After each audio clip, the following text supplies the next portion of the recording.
Hey guys, ఎలా ఉన్నారు? మళ్ళీ ఒక కొత్త కథతో మీ ముందుకు వచ్చేసాను. ఇది చాలా ఏళ్ల క్రితం నాటి కథ.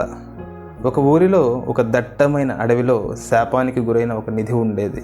దాంట్లో ఎంతో శక్తియుక్తులు మరియు సంపద ఉన్నాయని ప్రజల నమ్మకం. దీనిని దక్కించుకోవాలని ప్రయత్నించిన ఎంతోమంది చివరికి కనపడకుండా పోయారు. ఒక గొప్ప రాజు తన చివరి రోజులలో ఆరోగ్యం చెడి మంచాన పడతాడు. తనకు ఎవరు వారసులు లేరు అని చెప్పి తన తర్వాత ఆ రాజ్యాన్ని చూసుకోవడానికి తనకి ఎంతో నమ్మకమైన కిరణ్, రవి మరియు సమీర్లను తన వద్దకు పిలిపిస్తాడు. వాళ్ళలో కిరణ్ ఒక గొప్ప యుద్ధవీరుడు, కానీ చాలా భయస్థుడు. రవి ఎంతో దురాశ కలిగిన ఒక గొప్ప వ్యాపారి. సమీర్ చాలా తెలివైనవాడు, కానీ అంతా తనకే తెలుసు అనే ఒక గర్వం కలిగినవాడు. వాళ్ళతో రాజు ఇలా అంటాడు: మన రాజ్యం ఇప్పుడు చాలా క్లిష్ట పరిస్థితుల్లో ఉంది. ఆ నిధి మన అందరినీ కాపాడుతుంది. ఆ నిధితో తిరిగి రండి అని చెప్తాడు. దానిని తీసుకురావడం కోసం ఆ ముగ్గురు ఆ అడవిలోకి వెళ్తారు. ఆ దారిలో వారికి ఎన్నో సవాళ్ళు, అడ్డంకులు మరియు ప్రమాదాలు వారికి అడ్డుపడతాయి.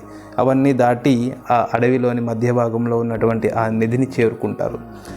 శత్రు దుర్భేద్యమైన ఆ నిధి యొక్క గోడ తలుపులు చూసి వారు చాలా భయపడతారు. సరే అని అక్కడ రాసి ఉన్న అక్షరాలను చదువుతారు. మీ ముగ్గురు లోపలికి రావచ్చు, కానీ బయటకు వెళ్ళేది మాత్రం మీలో ఒక్కరు మాత్రమే అని ఉంటుంది. గుండెల్లో కలుగుతున్న భయాన్ని పంటి బిగువన బిగబట్టి ఆ ముగ్గురు ఆ నిధి తలుపులు తీస్తారు. ఒక్కసారిగా భూమి బద్దలైనట్టు పెళ్ళ పెళ్ళ పెట పెట అనే ధ్వనుల మధ్య ఆ తలుపులు తెరుచుకుంటాయి. ముగ్గురు లోపలికి ప్రవేశిస్తారు. అక్కడ ఆ ముగ్గురు కోసం 3 ప్రత్యేకమైన గదులు చేయబడి ఉంటాయి. ప్రతి ఒక్కరూ వారికి ఉద్దేశించిన గది లోపలికి వెళతారు. అక్కడ వాళ్ళు దేనిని ఎదుర్కోబోతున్నారు అనే ఉత్కంఠ అందరిలోనూ తారాస్థాయికి చేరుకుంటుంది. మొదటిగా కిరణ్ తన గదిలో ఒక భయంకరమైన యుద్ధ వాతావరణాన్ని చూస్తాడు. కిరణ్ వేల సంఖ్యలో సైనిక బలగాలు తన ప్రజలపై దాడి చేయడాన్ని చూస్తాడు. వారు తనపై కూడా దాడి చేస్తారు అనే భయంతో వారిపై పెద్ద యుద్ధమే చేస్తాడు. కానీ తను ఒకరిని చంపితే ఇద్దరిని చంపితే ముగ్గురు, నలుగురు అలా రెట్టింపు అవుతూ ఉంటారు. అప్పుడే అక్కడ రాసి ఉన్న అక్షరాలను చదువుతాడు. ఏ లాభాపేక్ష లేకుండా నీ ప్రజల కోసం ఏ త్యాగానికైనా సిద్ధపడగలవా అని చూస్తాడు. ఒక్కసారిగా కళ్ళు మూసుకొని ఆ నిధి విషయాన్ని, తనలో భయాన్ని మర్చిపోయి నా ప్రజలను కాపాడడం కోసం నా ప్రాణాలనైనా అర్పిస్తా అని ఒక్కసారిగా శ్వాస పీల్చి తల పైకెత్తి కళ్ళు తెరిచి చూస్తాడు. ఆశ్చర్యం! క్షణాల్లో ఆ యుద్ధ వాతావరణం కాస్త ప్రశాంతంగా మారిపోతుంది. సడన్గా కళ్ళు మిరమిట్లు గొలిపే కాంతితో ఒక తాళం ప్రత్యక్షమవుతుంది. తర్వాత గదిలోకి వెళ్ళడానికి అదే తనకి దిక్సూచి. రెండవ గదిలో రవి ఉన్న గది మొత్తం స్వర్ణ, మణిమయ, రత్న ఖచితాలంకృతమైన బంగారం, నగలు, వజ్ర వైడూర్యాలు దర్శనమిస్తాయి. అక్కడ ఇలా రాసి ఉంటుంది: నువ్వు దేనికైతే అర్హుడవో దాన్ని మాత్రమే తీసుకో, నీ అత్యాశని అదుపులో పెట్టుకో అని ఉంటుంది. కానీ రవి తన దురాశని ఆపుకోలేకపోతాడు. తన జేబులను, తన చేతులను అక్కడున్న బంగారంతో నింపేస్తాడు. సడన్గా ఆ సంపద మొత్తం బూడిదగా మారిపోతుంది. తను ఎంతో బతిమాలినా ఆ సంపద తిరిగి రాదు. ఒక్కసారి ప్రత్యక్షమవుతుంది, కానీ తిరిగి దాన్ని తాకడానికి కూడా వీలు కాదు. తను ఆ నిధి నుంచి బయటకు తోసివేయబడతాడు. మూడవ గదిలో ఉన్న సమీర్ ఆ గది మొత్తం ఖాళీగా ఉండడాన్ని చూస్తాడు. అక్కడ సమీర్ లాగే ఉన్న తన నీడ కనిపిస్తుంది. అది తనలాగే నడుస్తుంది, తనలాగే కదులుతుంది, తనలాగే మాట్లాడుతుంది. అక్కడ ఇలా రాసి ఉంటుంది: నీ పెద్ద శత్రువు ఎవరో తెలుసా సమీర్? అది నువ్వే. నిన్ను నువ్వు ఓడించు లేదా నశించు అని రాసి ఉంటుంది. ఆ నీడ సమీర్తో: ఏంట్రా, నువ్వేమన్నా పెద్ద వీరుడవా?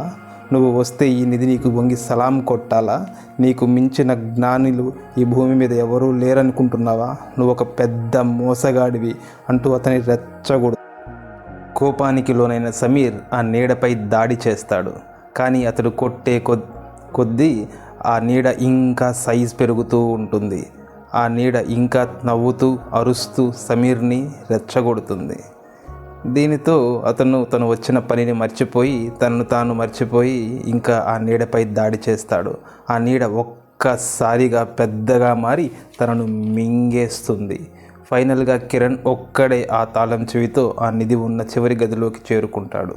కానీ ఆశ్చర్యంగా అక్కడ ఏమీ బంగారం కానీ నగలు కానీ సంపద కానీ ఉండవు. ఏదో ఒక చిన్న ఆత్మలింగం వెలుగుతూ కనిపిస్తుంది.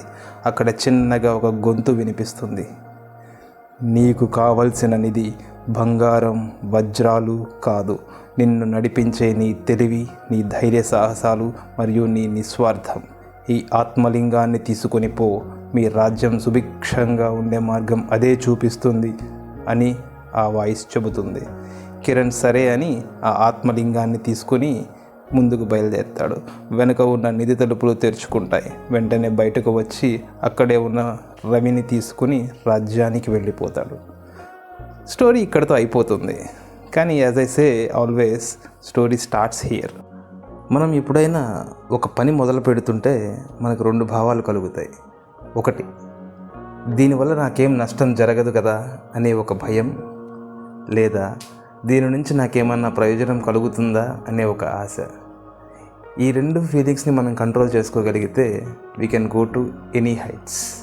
ఎందుకంటే fear is not good for greed is the cause of all miseries.